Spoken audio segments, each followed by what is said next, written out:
Plex got hacked and I think you should know about it. So rather than going through my old and outdated intro, I'm just going to give you the TLDW.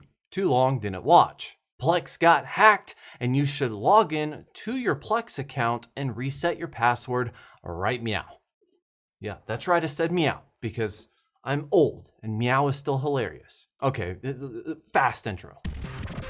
What's up YouTube, Jason here with Byte My Bits, and in today's video I want to talk about a kind of a big deal, but not really, based off what Plex told us through email. But if you haven't seen the email already, I still want to talk about it and encourage you to change your passwords. Normally, I wouldn't even cover stuff like this, but I really kind of feel passionate about Plex, and I think that people hold a lot of sensitive data possibly on their servers that they don't want other people to have access to.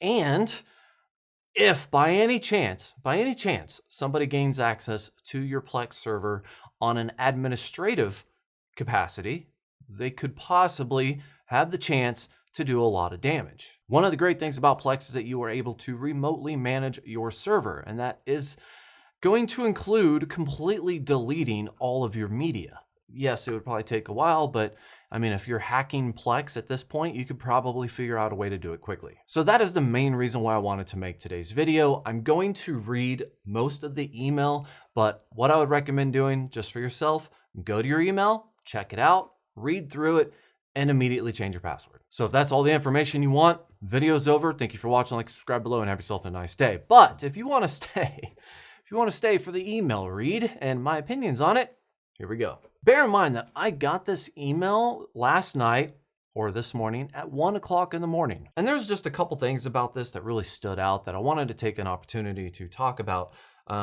because of the way I like they're handling it. And I'm comparing it to something like NordVPN. Okay, so yes, I have a whole thing with NordVPN, which, by the way, bnbsucks.com still works. It really would help me out if you use NordVPN and my affiliate links. But NordVPN, I took a break from NordVPN just because they had a breach that actually wasn't that bad, but they didn't really handle it very well as far as tackling the problem head on.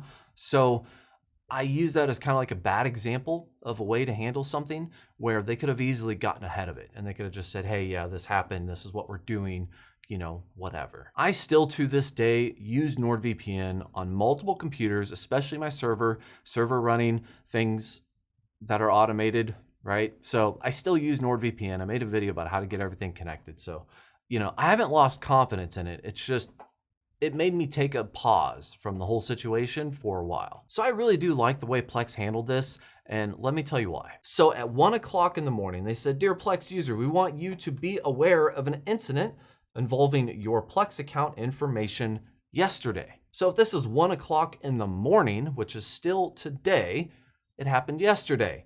So not only did they discover this or whatever, but they also decided, hey, we're gonna send out this email as fast as possible. I'm just also basically working off the assumption that they're all telling the truth here because I have no reason to not trust them. But yesterday, while we believe the actual impact of this incident is limited, we want to ensure you have the right information and tools to keep your account secure. Okay, pretty good opening. I'm just more impressed, like, all right, this happened yesterday. You guys are already on it. That's kind of cool. Which, by the way, Plex fired me like a year ago, so I'm not their mouthpiece. I'm still just an avid Plex fanboy. I just want to get that out there. So what happened? Yesterday, we discovered suspicious activity on one of our databases. We immediately began an investigation, and it does appear that a third party was able to access a limited subset of data that includes emails, usernames, and encrypted passwords. Even though all account passwords that could have been accessed were hashed and secured in accordance with best practices, out of abundance of caution, we are requiring all Plex accounts to have their password reset. Rest assured that credit card and other payment data are not stored on our servers at all, and we are not vulnerable in this incident. Maybe what they just said right here contributes to the transparency. Again, not saying anyone's bad, but I am just suspicious by nature, especially in companies. But from what I took away from that, it's like, hey, this isn't that serious. The worst that they got is your username and your email address, which, yeah, kind of sucks. But if you really think about it, considering all the data breaches that has happened online, your username and emails, stuff like that, is probably all over the internet on the dark web. And I'm not talking stuff from Plex. I'm talking you use the same email in multiple places, passwords that have been leaked, you've been told to change your password, right? There is like a whole database full of usernames and passwords and emails that you can purchase on the dark web and attempt to access other services, which, believe it or not, happens all the time. Like, let's say, for example, you sign up for, I don't even want to come up with a website name, but you use your email address and your password that you're used to using. That website gets hacked. Hackers get all that stuff. They have terabytes worth of information that they sell to other people on the internet. And basically they just plug in a bot and they say, okay, with this username, this email, and this password combination, let's send out bots into the world and just try this combination to see what we can log into. This is everything. iCloud, Microsoft accounts. It doesn't matter. They're going to send them out and they're just going to say, hey, let's see what we can log into. That's usually how people get hacked, right? One website has a leak. Next thing you know, because they use a password everywhere else, they're exposed. The thing I like about this is that they did have their passwords hashed. I'm not saying that's like invulnerable, but it doesn't make it easy. That means every single password that the hacker or hackers is going to want to try to access, they're going to have to work for. And that doesn't even guarantee that they're going to be able to get it. Also, I like the fact that they separated the payment information from that information. I mean, they probably use a third-party vendor for processing, so they handle all that data anyway, but still, they made sure to line out and say, hey, none of that information was stored. Hashed or not, you're good to go. What we are doing. We have already addressed the method that this third party employed to gain access to the system, and we're doing additional reviews to ensure that the security of all of our systems is further hardened to prevent further incursions. While the account passwords were secured in accordance with best practices, we require all Plex users to reset their password. Pretty self-explanatory. What you can do. Long story short, we kindly request that you reset your Plex account password immediately. When doing so, there's a checkbox to sign out connected devices after password change.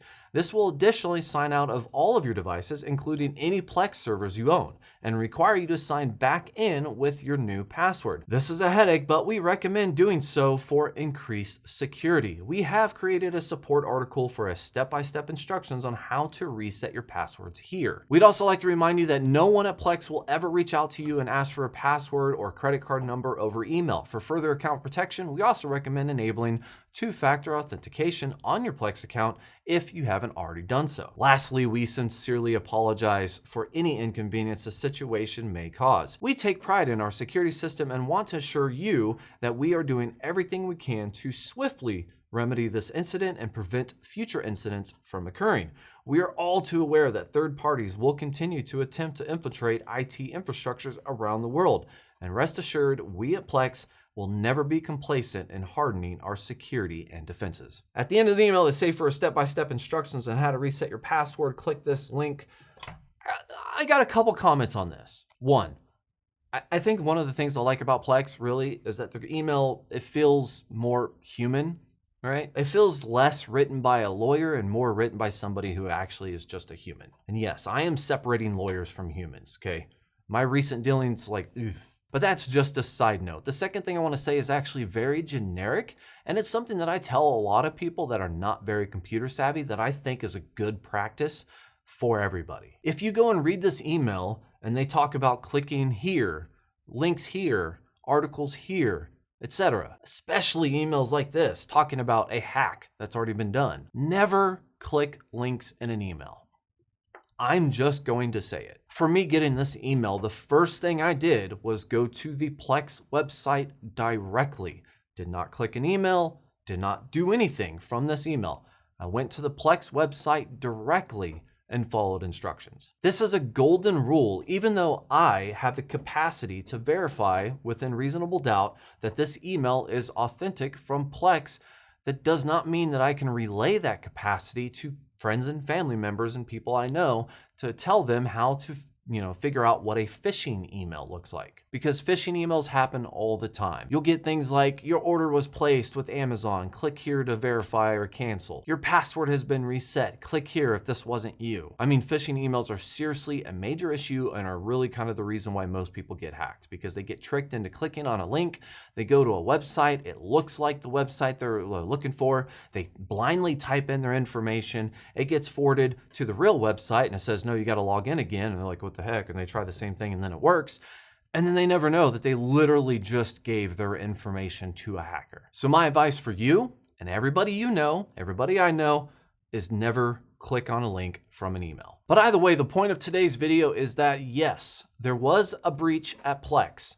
It sounds like it's not really a huge risk in terms of people being able to remotely access your server and even potentially doing a lot of damage to your media library. However, that does not change the fact that you need to, right now, go to plex.tv and reset your password. I do appreciate PLEX for the transparency, the swiftness and action that they took on this hack. Again, assuming everything is correct, if this happened yesterday and I got this at 1 o'clock in the morning, I feel like that's some pretty good reaction time. And it was like 12:43 a.m. is when I got the email. So, I mean, I'm pretty sure there's probably a bunch of IT people just like working overnight to try to figure this out. So that's kind of cool. That response team is up late. Like, guys, we got to get this handled. So that's kind of cool. Either way, it didn't take months to come out and just be like a side note, like, oh yeah. No, we had a thing, but we're good. Don't worry about that. Hey, new feature that nobody wanted? Yep, you? Okay. So that's it, guys. Very simple video. Thank you for watching. Reset your passwords, like and subscribe below. And if you have any complaints, leave them in the comments. Have yourself a great day. I don't know if you guys noticed. I got batteries. So many batteries. The funny part is, I have gotten so many emails for battery requests for reviews. Majority of them, I told them, look, I got a thing. I'm not going to be doing batteries for a while. Give me like a few months. They still sent me the batteries. In fact, there was only one battery back here that I was actually excited about. Like, I was like, hey, you know what? I actually kind of want to check that out, and I can sprinkle in a battery video, maybe not get people angry at me. And they sent that one late. It's funny. It's ironic. And it's irrelevant.